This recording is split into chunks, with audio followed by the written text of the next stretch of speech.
What if I told you that giving up snacks for just 30 days could unlock more energy, better sleep, and a stronger, lighter feeling body? I'm not talking about a crazy diet or starving yourself. I mean simply letting your body rest between meals. Just one small change, and it might be the breakthrough your body's been waiting for. Take Everett, for example. He's 68. Every afternoon around 3 p.m., he'd find himself in the kitchen, cookies, crackers, anything to get through the slump. He didn't think it was a big deal, but slowly he noticed the signs, the weight creeping up, deeper bags under his eyes, and mornings where he felt just as tired as the night before. He told me, "I just feel off, like my body's slowing down." So I asked him to try something radical, but simple. No snacks for 30 days. Just 3 real, nourishing meals a day. The first few days? Tough. But what happened after surprised even him. This is better aging advice for elderly. Real stories, real results, and science-backed habits that help you age with strength, clarity, and confidence. If you're ready to feel good in your body again, hit subscribe. Because this journey, it's just getting started. For many seniors, snacking has little to do with real hunger. It sneaks in during those quiet afternoon hours or late at night while watching TV.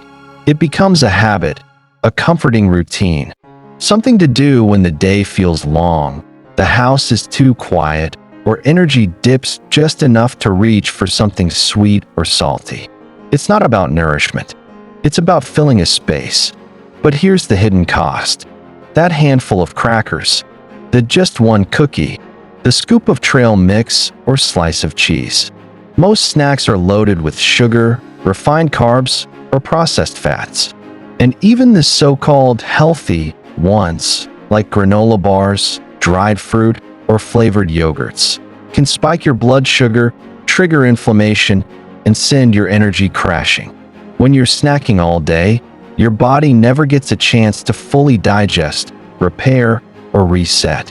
Insulin stays elevated, fat burning slows to a crawl, and your metabolism begins to stall out. You might not notice it at first, but over time, the signs show up: a growing waistline, a drop in energy, trouble sleeping through the night, or brain fog that just won't lift. Everett didn't realize how much his snacking habits were holding him back. He thought he was eating light, but between breakfast and lunch, and again between lunch and dinner, those little bites added up.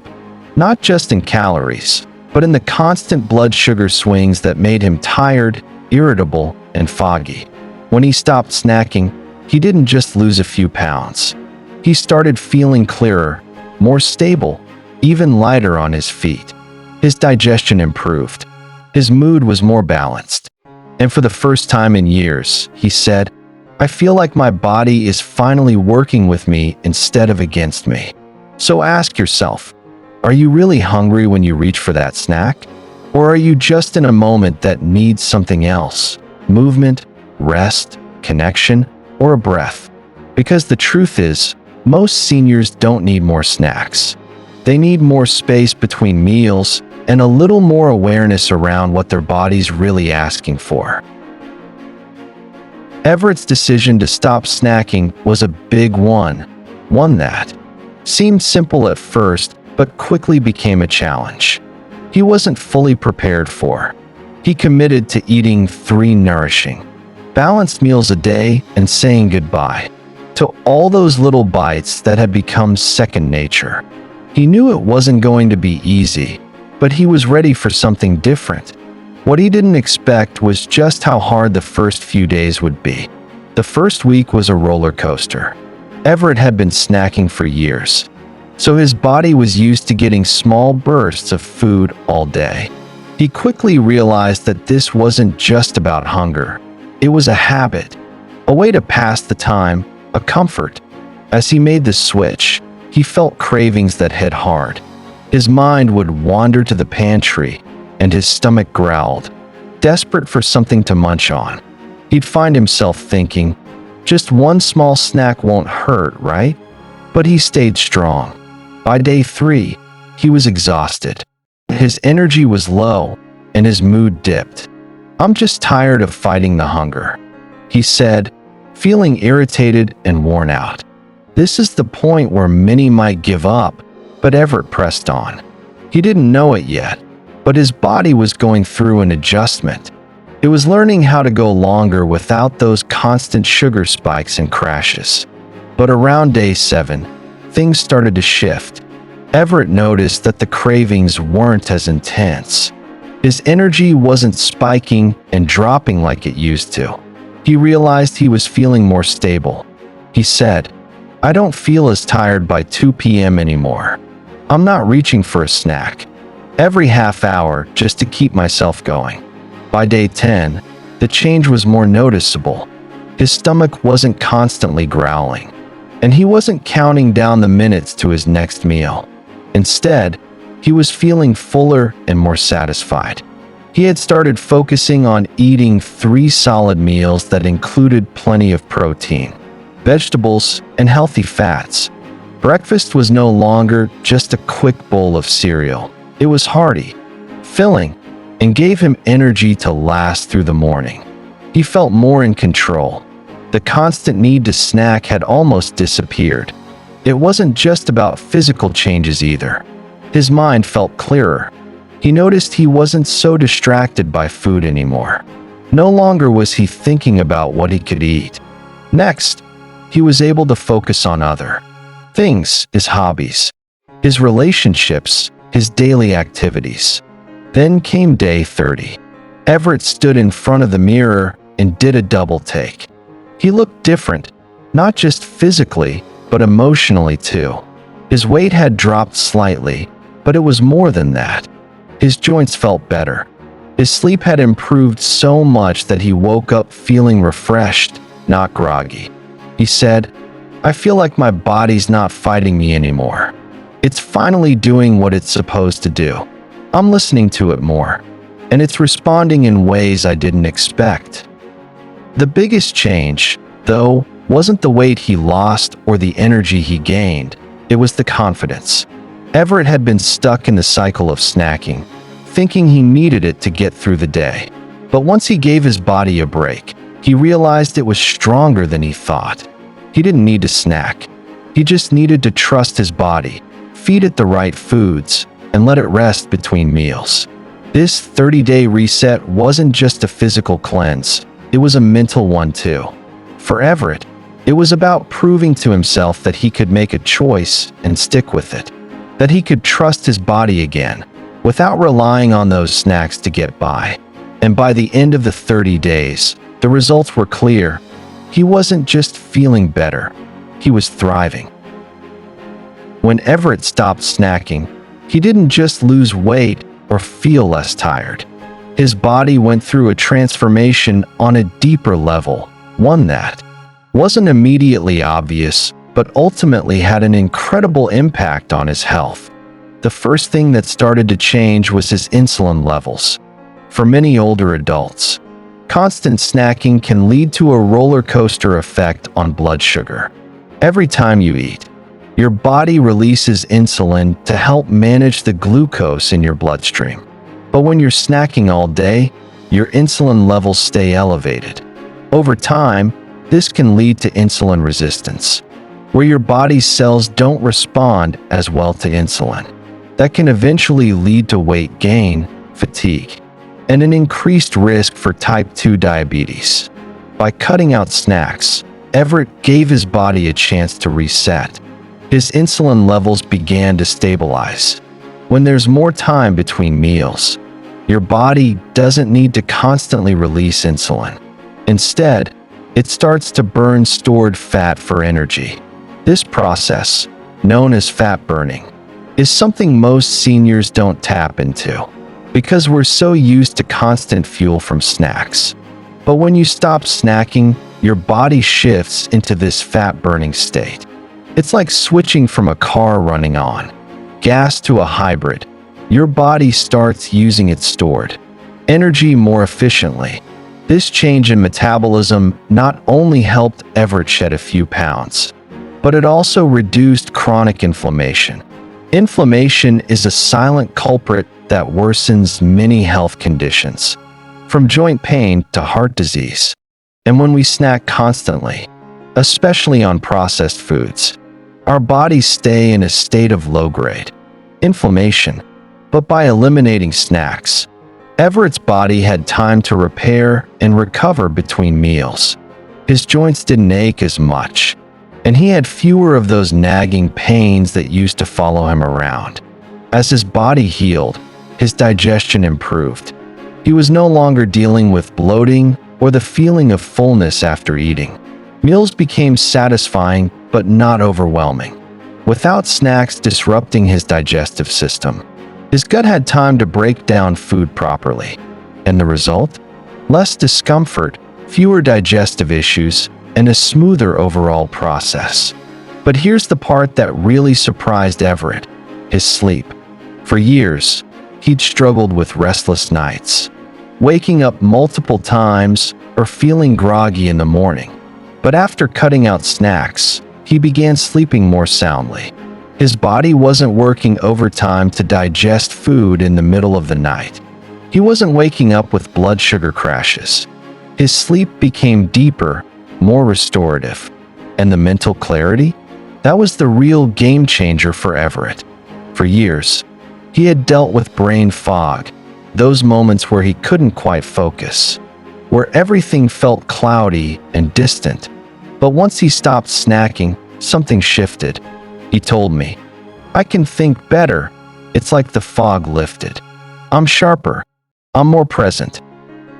This was a surprise benefit. Everett wasn't expecting his mind to feel clearer, but by allowing his body to focus on true nourishment during meals and resting between them, his brain had time to recover too. No more fluctuations in blood sugar that left him distracted or sluggish. No more constant hunger signals pulling his focus away. This is why giving your body a break from snacking can do wonders, not just for your body, but for your mind too. It's not about cutting out food. It's about giving your system the time and space to reset, heal, and operate more efficiently. And for Everett, the difference was undeniable. He wasn't just losing weight or feeling better physically. He was reclaiming his mental sharpness, his energy, and his vitality. It was a change that went deeper than he expected, and one that anyone can experience if they give it a try. This isn't about starving yourself. It's about smarter eating, about shifting how you approach food, not restricting or depriving yourself. The real goal isn't to deny yourself what you want, but to give your body what it truly needs, without constantly relying on snacks to fill in the gaps. And for Everett, this was a crucial change. It wasn't just about cutting out snacks. It was about learning to feed himself in a way that left him satisfied, energized, and feeling in control.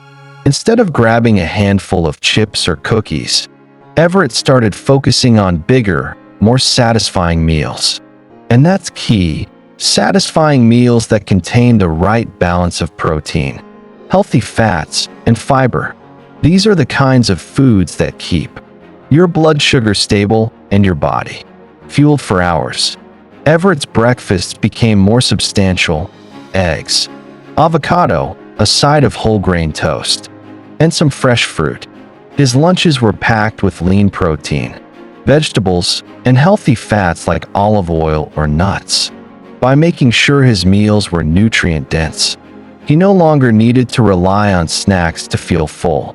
When you make your meals more satisfying, you give your body the energy it needs to get through the day, without the constant need for a snack. Protein and healthy fats are the secret. They help keep you feeling full longer, and they prevent that mid-afternoon crash that can lead to reaching for something sugary or processed.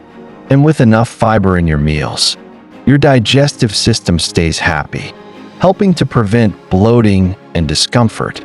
But let's face it, cravings are tough. They sneak up on all of us.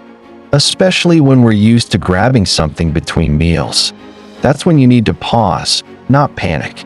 Everett learned that it wasn't about simply ignoring the craving or giving into it. It was about creating space to reset. Instead of running to the kitchen, Everett started keeping herbal teas on hand: peppermint, ginger, or chamomile. They gave him something to sip, something soothing, without the extra calories or sugar. It became a calming ritual. The warm tea didn't just fill his hands. It gave him a chance to pause, breathe, and reset. But sometimes it wasn't about what he drank, it was about what he did. Everett started going for short walks whenever a craving hit. Just a 5-minute walk around the block could clear his head, help him reset, and remind him that he wasn't just giving up something. He was choosing to take control. A quick phone call to a friend, a few minutes of journaling, or even just stepping outside for some fresh air all became powerful tools in his reset toolkit. Whatever it was doing wasn't about fighting cravings. It was about replacing old habits with new, healthier ones. Every time he faced a craving and chose something different, it was a small victory. And over time, those victories built up. They didn't just change his body, they changed how he viewed food, how he viewed control over his choices, and how he viewed himself. This isn't just about breaking a habit. It's about reclaiming control. The more you give your body the nourishment it needs and find new ways to cope with cravings, the more empowered you feel. It's a journey, and while it might feel tough in the beginning, it gets easier. Every day that you choose to nourish your body in a smarter way is another day that you're taking back your power. So, the next time you feel a craving coming on, take a moment to pause. Ask yourself what your body really needs. And instead of turning to the pantry, try something different. Sip some tea, go for a walk, call a friend, or jot down your thoughts. You're not just avoiding a snack. You're building a new habit that puts you back in control. And that's where the real change happens. Before we dive deeper into this lifestyle change, it's crucial to pause and acknowledge that not every approach works for everyone. If you're diabetic, underweight, or on medication that requires food, this isn't a one-size-fits-all solution. And that's okay. Every body is different, and when it comes to health and wellness, it's essential to listen to yours and consult with your doctor when making significant changes to your eating habits. For those of you who fall into these categories, cutting out snacks entirely might not be the right option for you. Your body has unique needs, and it's important to approach any new health plan with care. Always check in with your healthcare provider first before making drastic changes, especially if you're managing chronic conditions or medications that require regular food intake. They can provide personalized guidance to help you find what works best for your body while still improving your health. However, for many older adults, the idea of cutting down on snacking and focusing on mindful, nourishing meals can have a profound impact. This doesn't mean you're depriving yourself. It means you're giving your body the chance to reset, recover, and find balance. The results? More energy, better digestion, and a real sense of progress. Let's talk about energy. Many older adults struggle with feeling constantly fatigued, and snacking can sometimes contribute to that fatigue. Constantly eating, especially foods high in sugar or processed ingredients, can cause blood sugar spikes, followed by crashes that leave you feeling sluggish and drained. But when you focus on meals that are rich in protein, healthy fats, and fiber, your energy levels stabilize. Instead of relying on a snack to get through the afternoon slump, your body learns to run more efficiently, leaving you feeling more energized throughout the day. Improved digestion is another major benefit. When you eat 3 substantial meals rather than grazing all day, Your digestive system gets the chance to rest and function more effectively. There's no need for your body to work overtime to process snacks that aren't necessary. This can help reduce bloating, discomfort, and other digestive issues. Everett's experience was a perfect example of this. Once he stopped snacking, he noticed a significant decrease in bloating and discomfort after meals. He wasn't constantly fighting with his digestive system anymore. It was working more smoothly. But beyond the physical changes, there's a mental shift that happens when you focus on mindful eating. It's empowering to realize that you're in control of your choices. When you stop automatically reaching for a snack and instead take a moment to listen to your body, you gain a sense of ownership over your health. The decision to skip that afternoon cookie isn't a sacrifice, it's a choice to prioritize your well-being. This sense of progress can feel incredibly rewarding. Every small victory, like making it through the afternoon without a snack or feeling fuller after a balanced meal, adds up. And over time, that sense of accomplishment can fuel your motivation to keep going. You might even begin to notice how much more present you feel, not just with food, but in other areas of your life. It's a win-win. Remember, this is all about progress, not perfection. You don't need to be perfect every day, but focusing on mindful meals and reducing snacks can help you feel more in tune with your body, increase your energy, and improve digestion. And for many older adults, that feeling of progress is just the beginning. It's a powerful step toward a healthier, more balanced lifestyle. Everett didn't think skipping snacks could make a difference. After all, he was used to grabbing something between meals, whether it was a handful of chips or a sweet treat after dinner. But after 30 days of giving up those little bites, it changed everything. His sleep improved so much that he woke up feeling more rested and ready to face the day. His waistline, which had gradually expanded over the years, started to shrink, and he noticed his clothes fitting better. And his mood? It stabilized. No more feeling sluggish or irritable after snacking. He felt more balanced, more in control. What happened to Everett could happen to you too. You might not realize it now, but taking a break from snacks for just 30 days could be a game changer. You're never too old to try something new, especially if it helps you feel alive again. It's not about being perfect or following a rigid diet. It's about giving your body the time and space to reset, find balance, and thrive. So, would you try it for 30 days? I'd love to hear your thoughts in the comments. I read every single one. If this video resonated with you, if you feel inspired to take that first step toward healthier habits, hit like and subscribe. Together, we'll build your better aging plan, one small change at a time.